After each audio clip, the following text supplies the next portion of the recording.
నమస్తే, welcome to speed news.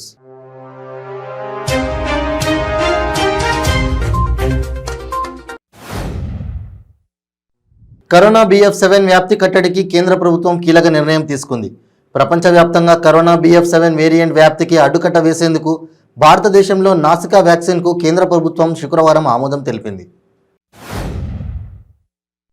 రాష్ట్రంలో psycho పాలన కొనసాగుతోంది. ఈ భస్మాసురుడిని మనమే సృష్టించాము, మనమే అంతం చేయాలని ఓటు అనే అస్త్రం ప్రయోగించండి అని టీడీపీ అధ్యక్షుడు చంద్రబాబు ప్రజలకు పిలుపునిచ్చారు. విజయనగరం జిల్లా రాజాంలో ఇదేం కర్మ మన రాష్ట్రానికి కార్యక్రమంలో ఆయన పాల్గొన్నారు. గుంటూరు జిల్లా తెనాలి హ్యాపీ హాస్పిటల్లో దారుణం జరిగింది. 2 సంవత్సరాల బాలుడు చికిత్స పొందుతూ మృతి చెందాడు. ఆసుపత్రి నిర్లక్ష్యమే బాలుడి మృతికి కారణమని ఆసుపత్రి ముందు బంధువులు, బాలుడి తల్లిదండ్రులు ఆందోళనకు దిగారు.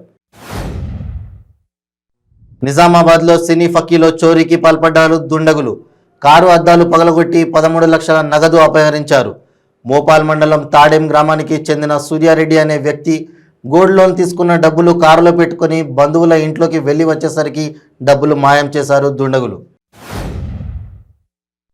ఇటీవల హైదరాబాద్ శివారులో పట్టుకున్న చిరుతను అటవీ ప్రాంతంలో విడుదల చేశారు. ఆమ్రాబాద్ టైగర్ రిజర్వ్ మన్ననూరు రేంజ్లో అటవీ శాఖ అధికారులు సురక్షితంగా విడుదల చేశారు. పల్నాడు జిల్లా గురజాల పట్టణంలో తెలుగుదేశం పార్టీ ఆధ్వర్యంలో దళిత శంకారావం మరియు సెమీ క్రిస్మస్ వేడుకలు ఘనంగా నిర్వహించారు. ఈ కార్యక్రమంలో ముఖ్య అతిథిగా గురజాల మాజీ శాసనసభ్యులు రెరపతినేని శ్రీనివాసరావు పాల్గొన్నారు. ఎన్నికలు రాగానే ప్రజా సమస్యలు గుర్తుకు వస్తాయా అని మాజీ ఎంపీ పొన్నం ప్రభాకర్ ప్రశ్నించారు. రాష్ట్రంలో ఎక్కడా విడుదల చేయని రైతు బంధు ఒక్క సిరిసిల్ల జిల్లాకు విడుదల చేయడానికి గల కారణం ఏమిటి అని అన్నారు.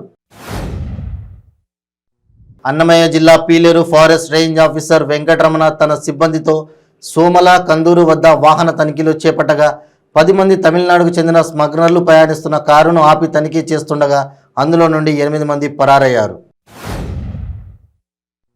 సంతోష్ నగర్లోని రీసెర్చ్ ఇన్స్టిట్యూట్ ఫర్ డ్రైల్యాండ్ అగ్రికల్చర్లో 3 రోజుల పాటు నిర్వహించే వర్షాధార వ్యవసాయ పర్యావరణ వ్యవస్థలు, సవాళ్లు మరియు అవకాశాలపై అంతర్జాతీయ సదస్సును యూపీలోని RLBC-AV vice chancellor doctor Punjab Singh హాజరై ప్రారంభించారు.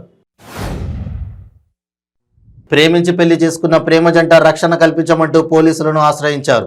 పల్నాడు జిల్లా నూజెండ్ల మండలం పమిడిపాటుకు చెందిన గొల్ల వెంకటేశ్వరి, పిడుగురాళ్లకు చెందిన యలమల సతీష్ ప్రేమించి పెళ్లి చేసుకున్నారు. తమకు ప్రాణహాని ఉందని రక్షించాలని కోరారు. సిరుల మాగాని సింగరేణి 134వ ఆవిర్భావ దినోత్సవ వేడుకలు భద్రాద్రి కొత్తగూడెం జిల్లా కేంద్రంలోని ప్రకాశం స్టేడియంలో ప్రత్యేకంగా ఏర్పాటు చేశారు. సింగరేణి డైరెక్టర్ ఆపరేషన్స్ అధికారి సింగరేణి పతాకాన్ని ఆవిష్కరించారు. ముక్కోటి వైకుంఠ ఏకాదశి మహోత్సవాలకు భద్రాద్రి పుణ్యక్షేత్రం ముస్తాబైంది. అందమైన రంగుల అలంకరణలో ఆలయం విద్యుత్ దీప కాంతులతో దేదీప్యమానమై సాయం సంధ్య వేళ నుండి సూర్యోదయం వరకు మిరుమిట్లు గొలిపే దివ్య వెలుగుల వైకుంఠ భద్రగిరి భక్తకోటికి కనులారా వీక్షించే ఆధ్యాత్మిక ఆనందాన్ని అందిస్తోంది. కరోనా పరిస్థితిపై ప్రధాని నరేంద్ర మోడీ ఉన్నత స్థాయి సమావేశం నిర్వహించారు. దాదాపు 2.5 గంటల పాటు ప్రధాని మోడీ భేటీ కొనసాగింది. ముందుగా కోవిడ్పై వివరాత్మక బ్రీఫింగ్ ఇచ్చింది ఆరోగ్య మంత్రిత్వ శాఖ.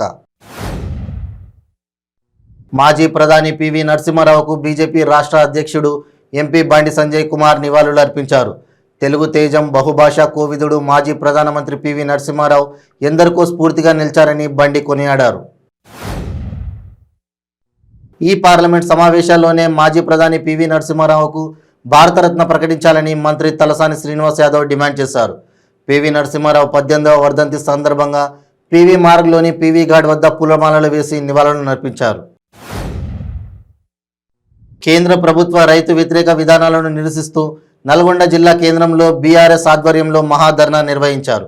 ఈ కార్యక్రమంలో జడ్పీ చైర్మన్ బండ నరేందర్ రెడ్డి, ఎమ్మెల్యేలు రవీంద్ర కుమార్, కంచర్ల భూపాల్ రెడ్డి పాల్గొన్నారు.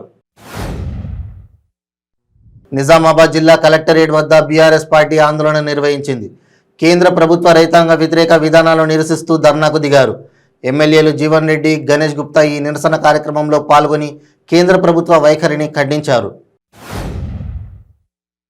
కేంద్ర ప్రభుత్వ రైతు వ్యతిరేక విధానాలను నిరసిస్తూ సూర్యాపేట జిల్లా కేంద్రంలో బీఆర్ఎస్ ఆధ్వర్యంలో మహాధర్నా నిర్వహించారు. ఈ కార్యక్రమంలో MP Lingaiah Yadav, ZP chairperson Deepika మరియు రైతులు పాల్గొన్నారు. సంగారెడ్డి జిల్లా నారాయణఖేడ్ పట్టణంలోని ఎమ్మెల్యే క్యాంప్ ఆఫీసులో మంత్రి సత్యవతి రాథోడ్ విలేకరుల సమావేశాన్ని నిర్వహించారు. బీజేపీ పరిపాలిస్తున్న రాష్ట్రాల్లో తెలంగాణలో అమలవుతున్న సంక్షేమ పథకాలు ఏవైనా ఉన్నాయా అని ప్రశ్నించారు. మచిలీపట్నం గొడుగుపేటలో దారుణం జరిగింది. దోపిడీ దొంగలు కొత్త పంతా ఎంచుకున్నారు. స్థానిక గొడుగుపేటలో వృద్ధురాలిపై దాడి చేసి చైన్ స్నాచింగ్కు పాల్పడ్డారు దుండగులు. వృద్ధురాలి కేకలు విని పరిగెత్తుకొచ్చిన వృద్ధుడిపై గ్యాస్ మంటలతో దాడికి పాల్పడ్డారు.